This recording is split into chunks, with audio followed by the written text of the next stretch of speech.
Together, we can rule the galaxy far from sun. I am a Jedi, like my father before me. This is getting out of hand. Now there are two of them. What's up, everybody? Oh my gosh, it's been a minute, but we are here. We are here to talk about Shadow Lord, Maul Shadow Lord, if you will. Hello there, Space Wizards, Spacemen. Whoa, let's start that again. Hello, Space Wizards, Plastic Spacemen, and Rebel Princesses. This is Todd Hoffman and Trent Hoffman. You're listening to Big T and Little T, a Star Wars podcast. Welcome to episode 240. Today, we're looking at the 6 episodes of the new Disney Plus show, Maul Shadow Lord. Unfortunately, my little buddy Trent could not join me today, so I'm doing it solo. But we are super excited for the show. The show is amazing. We covered episodes 1 and 2 with Greg from Rebel Base Card a couple weeks ago. And then we got WrestleMania, brother, that we had Jack and Bobby on. And so we've been behind because they're dropping 2 episodes every week. And it's been a little crazy, but that's okay. So all you need to know is Maul Shadow Lord is like peak animation. But a couple things coming up. I mean, we are in the last day of April as of this recording, and May is coming. So 501st Day is happening tomorrow. And then this weekend, we got Free Comic Book Day. We got May the 4th coming up. And then we are literally 22 days away from Mandalorian Grogu, which finally will get some Star Wars back on the big screen. So that is super cool. So a lot going on there. So Trent and I are doing a troop in Wheaton, Illinois. If you're in the Illinois area, Chicagoland area, we will be trooping on May 2nd, which is a Saturday, and we're going to be in Wheaton at Back Collectibles because it's Free Comic Book Day. Really cool place, really cool location. Gonna be some troopers out there. So if you're interested and you're in the Chicagoland area, come say hi. Trent is making his debut as a biker scout, so we're super excited for that. Trying to finish up his crate and all this stuff. Mad Scrabble. I don't know if I'm going to get through it in one day here, but that's okay. So, all right. So really, Maul Shadow Lord is kind of showing not only his power, but his pain and the kind of the Shadow Syndicate, if you will, brother. So, so what's really changed between Maul, between episodes 3 and 4, like if I could sum it down in one sentence, is that he was trying to build something, and then it's turned on its side as the Empire has invaded the planet. I think too, what's really hit emotionally is, again, like both from a Jedi perspective and a Sith perspective, ripping kids from families is probably not the best practice. And we see kind of essentially Palpatine grooming Maul into this killer, but taken away from his brother. We get to see Savage again, which was really cool, and the animation was done so perfect. As far as like Maul looking in the water, seeing his reflection, and he's actually crying. We haven't seen that since Anakin took his first step to the dark side and all the way in Revenge of the Sith. So that was, to me, was just amazing. It was so cool. So, okay, so how would you describe Maul's leadership style at this point? Calculated, chaotic, or something else? I think it's in between. So it's not totally chaotic, but you can definitely see that he could turn it on and off. And what I mean that is like that anger's there, but similar to in the Marvel space with Bruce Banner, one of his famous lines in Avengers is that, I'm always angry, and then he just turns it on and then it becomes Hulk. I think Maul is trying to get to Devin, the Jedi Twi'lek, that he's trying to essentially woo away from her Jedi Master and come follow him. He does both. He kind of just plays it normal and like actually shows somewhat of a compassion, and then there's other times where he just turns it on and is a little bit more feral and a little bit more firm, and definitely shows like his controlled anger. And I think it shows that there's multiple, he's not, as Shrek says, he's an onion, and orgs have layers, and that I think Maul definitely has some layers here, and we're getting to see a lot more intimate view than just what we saw on screen in episode 1, which was just a kind of killing machine, and that's something that is kind of really kind of cool. So okay, so do these episodes make Maul more sympathetic or more terrifying? And I kind of have a little bit more sympathy for him as we look into his character a little bit more. I think definitely I don't see it's terrifying. I think it's more sympathetic for me. Is Maul driven more by revenge against Darth Sidious or by his need to control? I think revenge is something that is definitely inherent with Maul. We see that play out with Kenobi as far as just like overall, like, I need to get with Kenobi and make this happen. So I think there's definitely a little bit of that. And then also, I think at this point in what we're seeing with Maul, Shadow Lord, is that it is it's basically revenge against Darth Sidious. He's taken something away, taken some of his childhood and whatever else, his life basically, and he wants to take control of that with with Darth Sidious. That's like his main goal. Like, he's trying to go at it a different way, which I think is intriguing as far as just like making it more of an annoyance and then turning this into more of his empire, which is kind of cool. Is there any scenario where Maul could have turned away from his path? I don't know if Maul could have done that because of just how powerful Darth Sidious is. Again, I think where we kind of leave off in Clone Wars is that he got to Maul by killing Savage and really disregarded him. And now this is Maul saying, I'm not done. I think I got a little bit more left in the tank, and is really trying to establish a crime syndicate, and I think that's pretty cool. How effective is Maul as a crime lord compared to traditional underworld leaders? I kind of, Trent and I just recently watched the Dark Knight, and we just love that Batman, and obviously we love Heath Ledger as the Joker, and Joker's doing the same thing. It's the same kind of thing that Maul is doing, is like, it's more about making a statement. Like, Joker did not care about the money, did not care about the Gotham money that these crime syndicates were working together as. And there's that famous scene where, he's in the pile of cash. He's got a pyramid of cash, and he just burns it all. He really doesn't care about the money.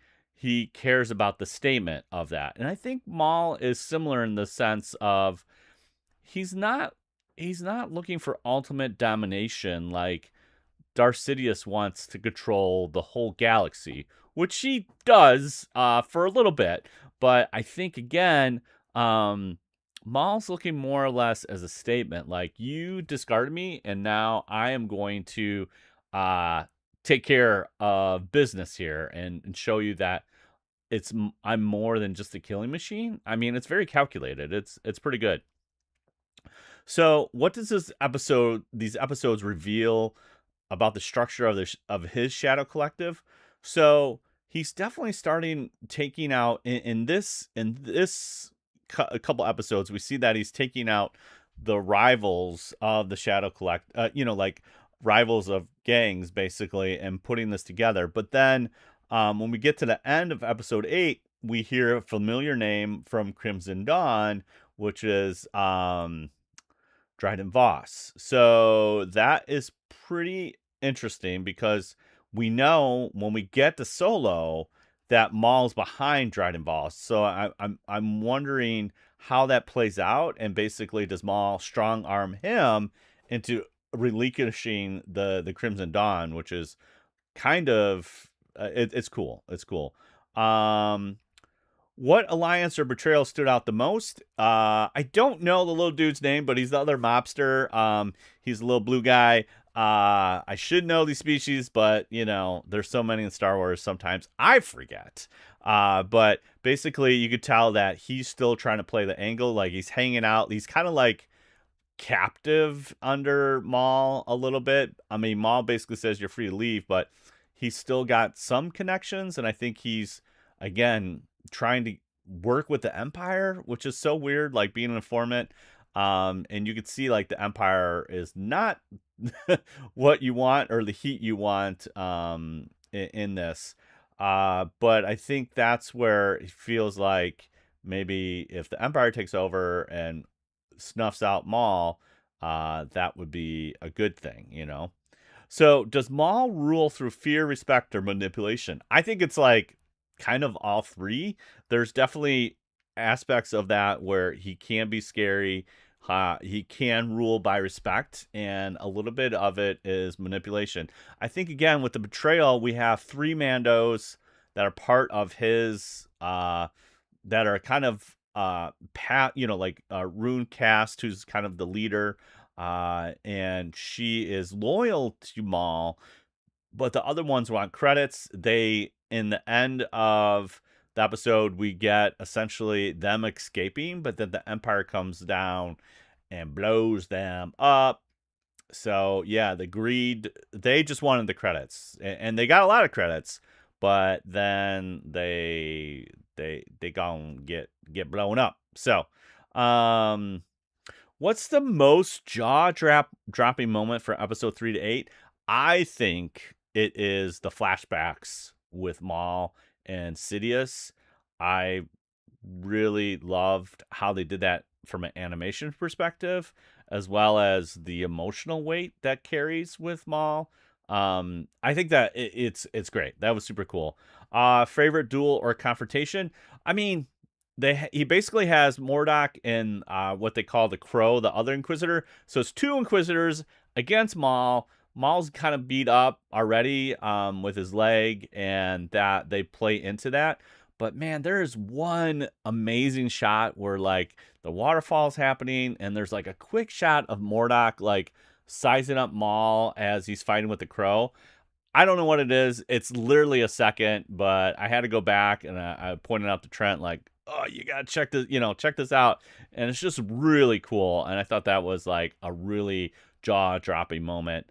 And that's my favorite duel and confrontation. I mean, there is Devin's fighting the Mordok, the Inquisitor, on the train, and Maul comes and steps in, which is so cool.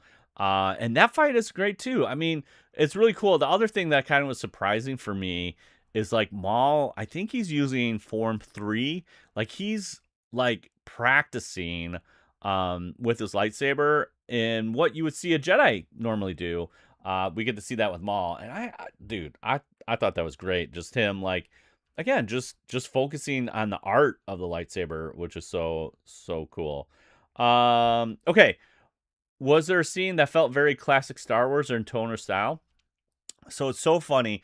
There is a part where, okay, so the cop got I'm sorry, I don't have everything pulled up, but basically the cop and his son is captured by the Empire and is in essentially the police station. And so the dad is the detective is trying to get to him, and they are able to do that with the help of two boots, 2 boots. I want to say 2 tubes. That is from Solo, but 2 boots. And this is really cool, is like Trent's like, man, start this kind of speeder chase. So we have a sort of speeder bike, or a swoop bike probably. And so we have stormtroopers, swoop bikes, no biker scouts, but that's okay. We got regular stormtroopers on these swoop bikes, and then they're chasing in the speeder. and Trent's like, little T's like, okay, it would be really cool if they had some music right here. And then as soon as he said that, because it was kind of quiet, we're basically, it's more of a like a sound effect kind of thing going on. There's not a lot of dialogue, and then the music drops, and we get into this little speeder chase in the city, and it's a little techno, a little fun. And I'm telling you what, the Kiner music, Kiner brothers are just destroying it. It's great. Are they a father son? They might be. Maybe. I can't remember. But the Kiner music is so good. And then you have again, I feel like David Collins, the sound designer, is also just delivering some really great stuff. It's just super super cool.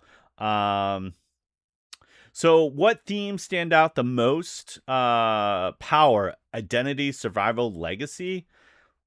It's kind of a little bit of all those things. Maul is showing that he has the power to handle his team, and really and really kind of focusing on getting, he's not terribly intimidated by the Empire either, but it is also about survival. So it's kind of like one of those things, like he's not at Grievous level, just like leaving in the first moment where there's some heat on him, but it is super super cool. I think he realizes, okay, I need to have an escape.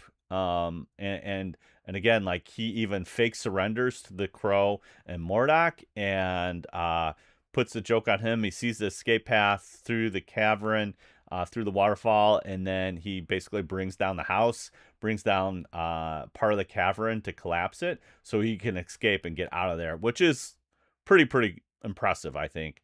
How does this story expand the dark side of the Star Wars universe? I mean, again, we're seeing a different side with a little bit more emotional weight, but that pain is what really drives the dark side of the Force.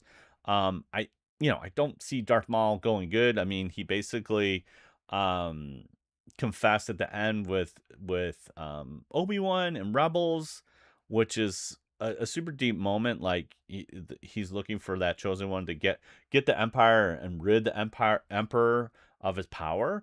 And so he sees that can't be him. It's gotta be somebody else.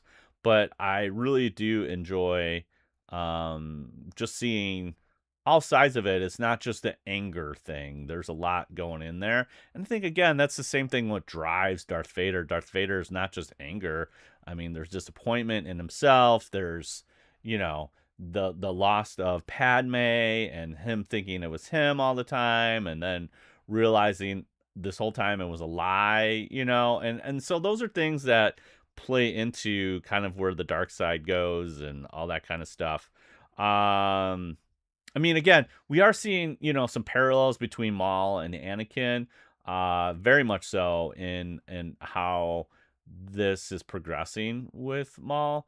But yeah, I just don't think we've seen such an intimate view since Anakin, because we get this watch Anakin rise and fall essentially throughout the Star Wars saga, which is great. Okay, so we're gonna grade the episodes 3 through 8 as a whole, and I would say, I mean, we got some really cool title names. So chapter 3 and 4 dropped on the 13th. So Whispers in the Unknown, and that one was Devin escapes, but is directly is directed to meet Maul. Maul toys with her devotion to Jedi Order, and Lawson invests Varial's dealings with the Pikes. Then we got Chapter 4, Pride and Vengeance. Maul kills the Pike leader, Mar Krim, and installs a loyal replacement. Devian and Daki attempt to alert Lawson, leading to a confrontation with Maul and the Shadow Collective. Chapter 5, The Inquisition, which dropped on April 20th.